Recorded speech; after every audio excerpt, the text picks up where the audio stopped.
The employees were abuzz, murmuring excitedly as Mary celebrated. Her face beamed with pride, but there was an edge to her voice as she commanded them to quiet down. She wanted to make her moment clear. "This is it," she declared with a victorious smile. "This is the point where my husband inherits the company and $3 million to go with it." Her words echoed through the room, and the employees exchanged glances, some envious, others confused. But then, as the lawyer read out the will, a stark contrast emerged.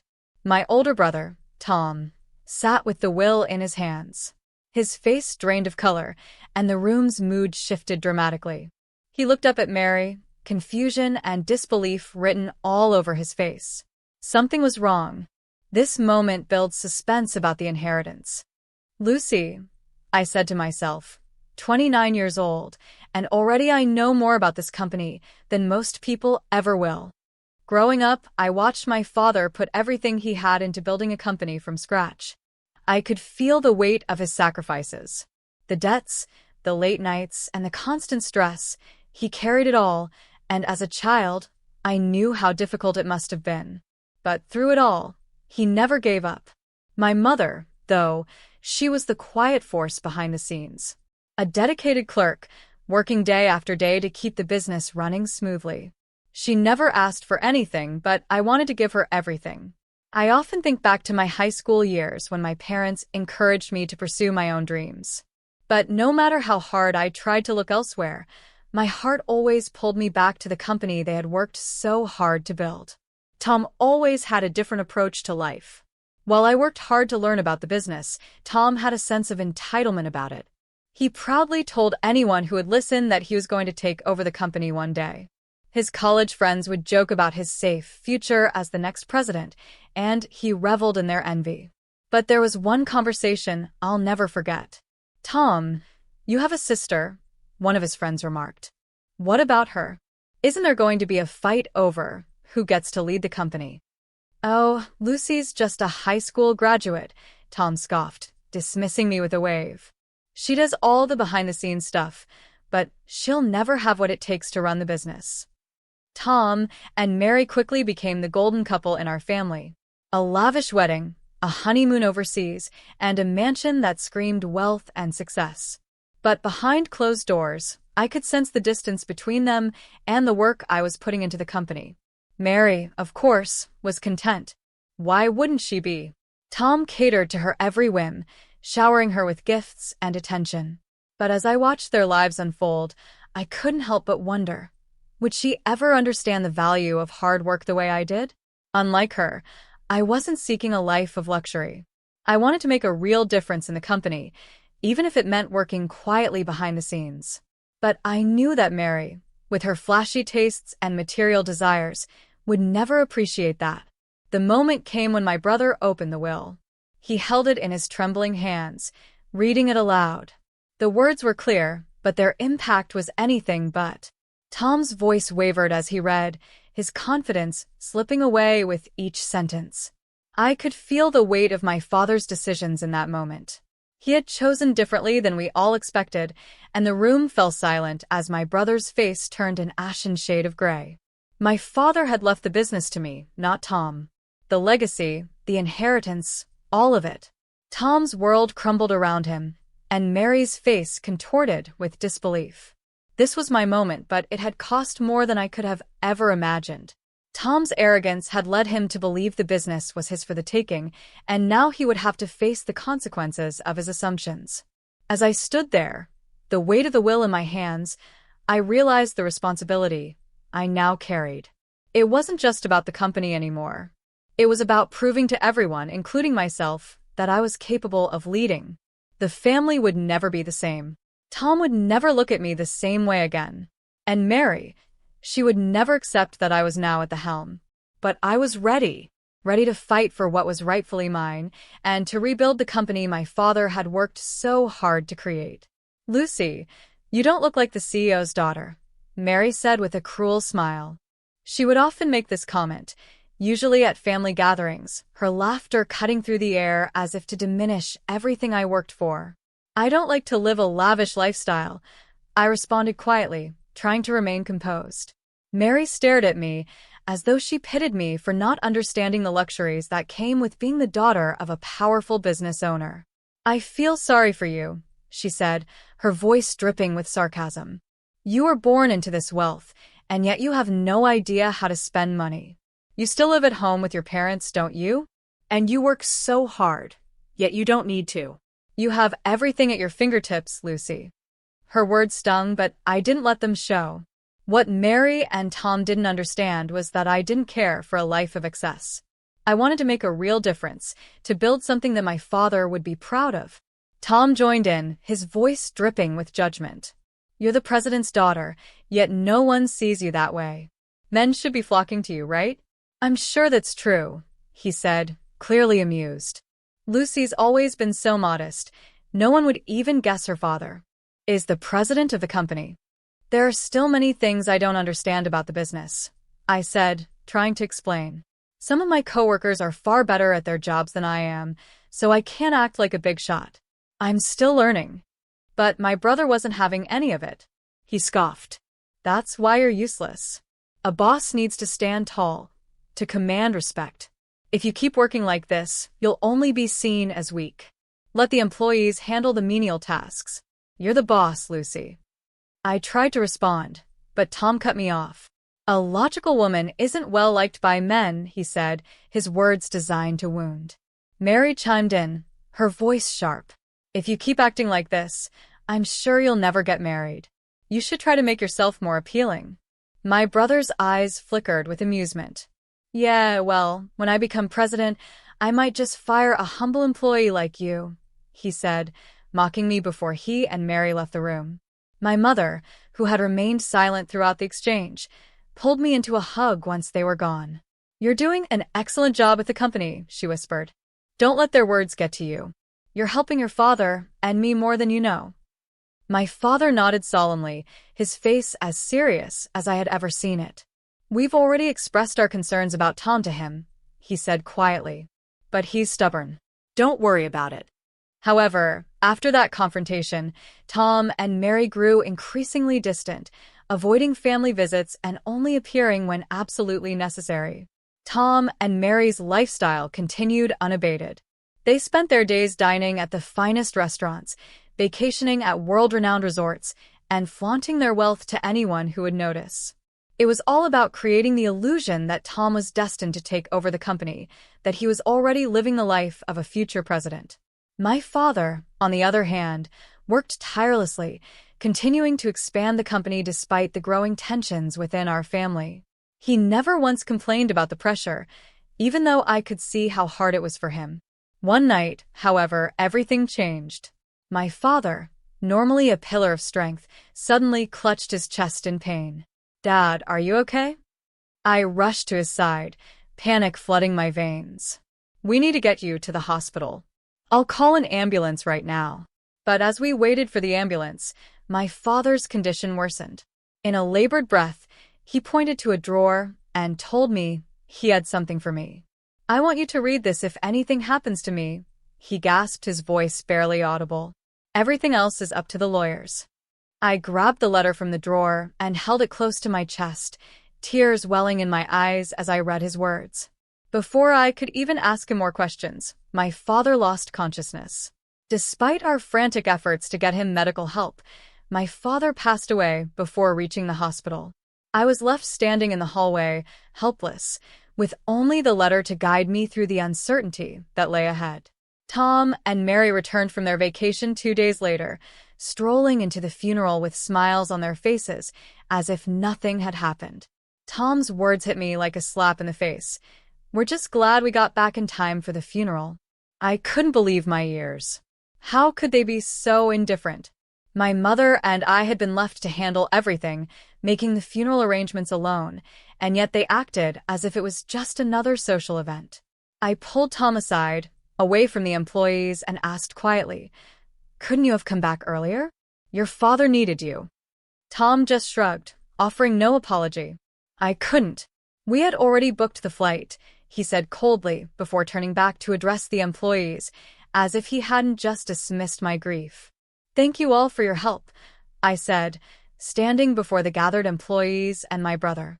From now on, please leave it to me to take my father's place in an honorable manner. Mary looked around at the employees, her eyes gleaming with self-satisfaction. She smiled smugly before adding, "That's exactly what Tom would do." Everyone must be speechless right now, aren't they? It's only natural, given his dignity. Tom, emboldened by her praise, stood taller, basking in the false sense of superiority he felt. He turned to me and asked, "Lucy, isn't the ceremony just about to start? Please hurry and show us the way." I could feel the irritation bubbling up inside me. His arrogance, paired with his late arrival and dismissive attitude, was maddening. Yet, I did my best to maintain my composure and led him, along with Mary and the employees, to the ceremonial dinner table. Throughout the meal, Tom continued to act with a sense of entitlement, as though he already owned the company. "Isn't the quality of this food questionable, Lucy?" he sneered. "This will degrade our father's standing as president." I clenched my fists. "Mother and I have already discussed the food, and we've come to an agreement. Besides, I don't need you telling me what to do." Tom scoffed. "This is why people have no idea what it means to be president." His words stung, but it was his behavior toward the employees that truly angered me. He wasn't just insulting the food, he was issuing commands. He directed Bob, a veteran employee, to do his bidding. "Tom, you're being disrespectful. Don't boss around Bob." I snapped, standing up. "Why should I be humble in front of a mere employee?" Tom shot back. "They should have more regard for me, the president." Mary, always ready to back her husband, chimed in. "That's right. Stop talking down to Tom. He's the company president, Lucy. If you continue to disobey him, he'll fire you. He has the authority." Her words sent a chill through me, but just as I was about to respond, a man entered the room. He was dressed in a dark suit, with an air of formality that demanded attention. "Please excuse my interruption," he said, his voice calm and authoritative. "Your father asked me to oversee his inheritance." I recognized the man immediately as the lawyer my father had hired before his death. It dawned on me that my father had been preparing for his eventual passing, even years before it happened. Tom and Mary's faces lit up with excitement at the mention of inheritance. They quickly welcomed the lawyer, eager to expedite the process. "Thank you for attending," Tom said, his tone now ingratiating. "The sooner we complete this task, the better. Come in." The lawyer entered, and as he did, Tom's emotions began to get the better of him. He sobbed, trying to suppress the tears. "Wasn't my father's inheritance worth $300 million? He asked through his tears. Mary, standing beside him, squealed with delight, her voice high-pitched with excitement. $300 million? That much money? And a company that belongs to us. It's a dream come true." The employees, overhearing Mary's declaration, began whispering among themselves. The tension in the room thickened, and Mary, sensing the growing murmurs, raised her hand triumphantly. "Quiet," she commanded. "This is the moment when the company and its $300 million inheritance pass to Tom." But just as she finished speaking, something unexpected happened. One of the employees, a quiet man who had been standing near the back, suddenly burst out laughing uncontrollably. "What's so funny?" Mary demanded, her smile faltering as she turned to look at him. Tom, who was sitting next to Mary, quickly glanced at the will he was holding, his face going pale as he read. The words on the page did not align with what he had expected. "No, this can't be right," he muttered under his breath. As the lawyer watched Tom's reaction with a neutral expression, Mary leaned in to look at the will, her eyes growing wide with disbelief. Tom, still in shock, held the will up and read aloud. "According to the will, the entire company is to be given to the eldest daughter, to Lucy." The room fell silent. My heart raced, and my mind struggled to process what I had just heard. "No!" Tom shouted, his voice rising in anger. "This is not possible. This is wrong." The lawyer remained calm and unflinching. "I assure you, the will is legally binding. Your father's wishes are clear." The room was charged with tension as Tom's rage boiled over. He threw the will down on the table, his face contorted in disbelief. "How could this happen?" he yelled. "I was supposed to take over. This is my company." Mary stood by his side, her face pale with shock, as she tried to process the turn of events. "But we were planning for this. Tom, you were going to be the president." The lawyer, ever the professional, nodded solemnly. "Your father's wishes were clear. He trusted that Lucy would be the best person to carry on the legacy of his work." I stood frozen, my mind reeling. For years, I had worked in the shadow of my brother's arrogance and my family's expectations. Now, the reality of my inheritance was sinking in, and with it came an immense weight. My father's passing was still fresh, and the business now belonged to me. Yet, I couldn't ignore the resentment bubbling up in Tom's eyes as he turned toward me. "This isn't over," he spat, his voice low and filled with venom. "I'll make sure of that." In a troubled tone, the lawyer spoke again. "This is a legally enforceable will." My brother's voice became more and more choked with anger and disbelief. "What?" I couldn't care less. How can Lucy become president instead of me? "Perhaps Dad was simply getting old and senile," he spat. Yes, your father lacked sound judgment. A will made by a senile old man is null and void." Hearing these words, I could no longer contain myself. My father, though aging, had been sharp and of sound mind until the very end. I could not let Tom and Mary insult him, especially not in front of the employees who had respected him for so many years. "Enough," I shouted. "Tom becoming president would be even more unthinkable. How can you even suggest such a thing?"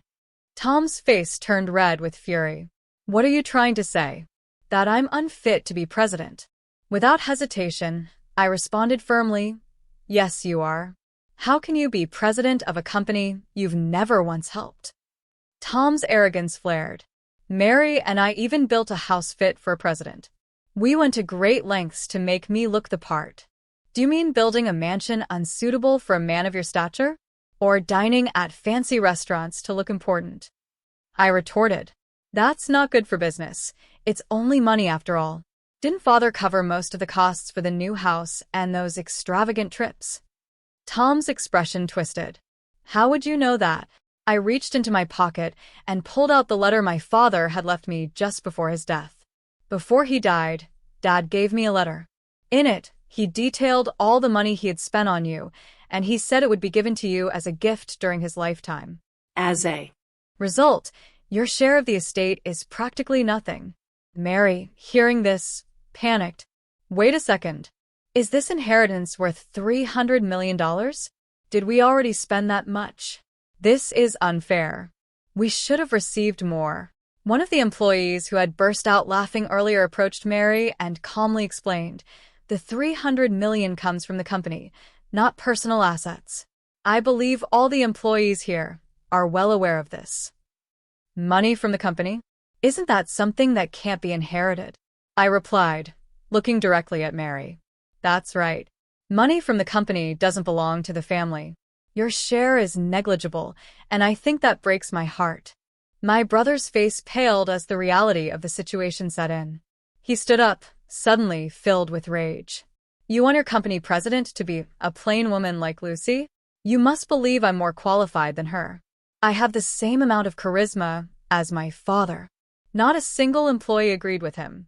Bob, one of the most senior employees, stepped forward and spoke calmly. "Your predecessor, your father, was a charismatic man who founded the company.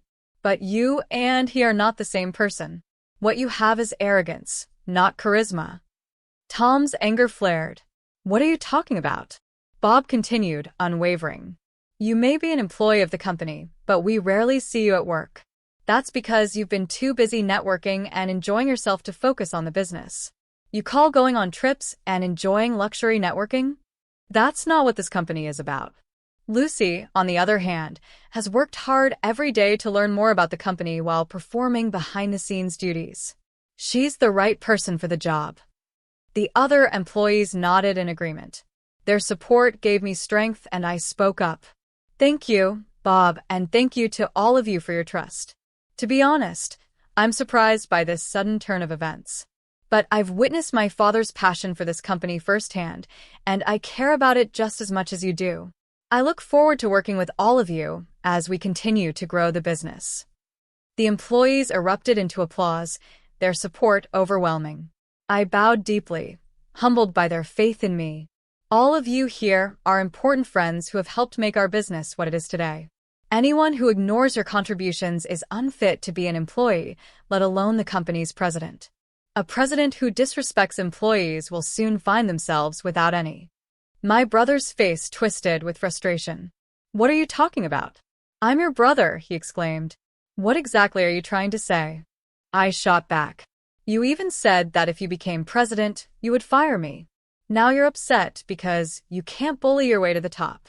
Tom, unable to handle the heat, began pleading with the employees. "Someone please speak up.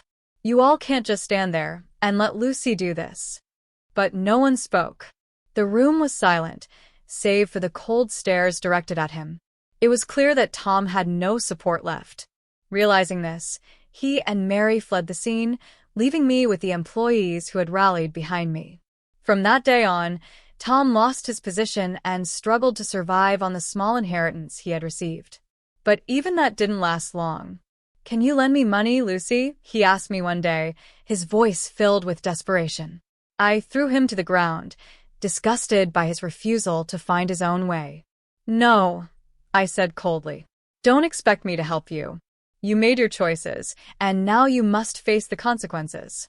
I told my mother firmly, "Don't give him any money. He needs to learn responsibility." Tom's friends, who had once supported him, abandoned him when they learned he had lost his position as president to his sister. Mary, who had married him with the expectation of being the wife of the company president, now found herself without the luxury she was accustomed to.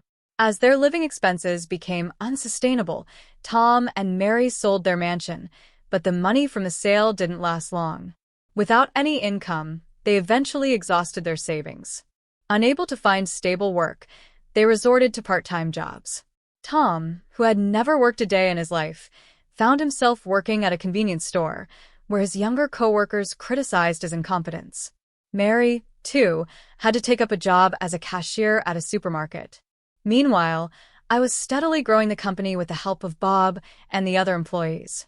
The business flourished, and my leadership began to earn the respect it deserved.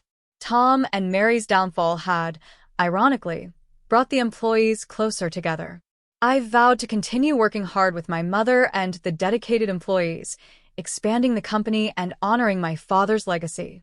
Every decision I made was for the betterment of the business and to bring more joy to my father, wherever he was. Please feel free to comment below if you like this. Remember to like and subscribe for more.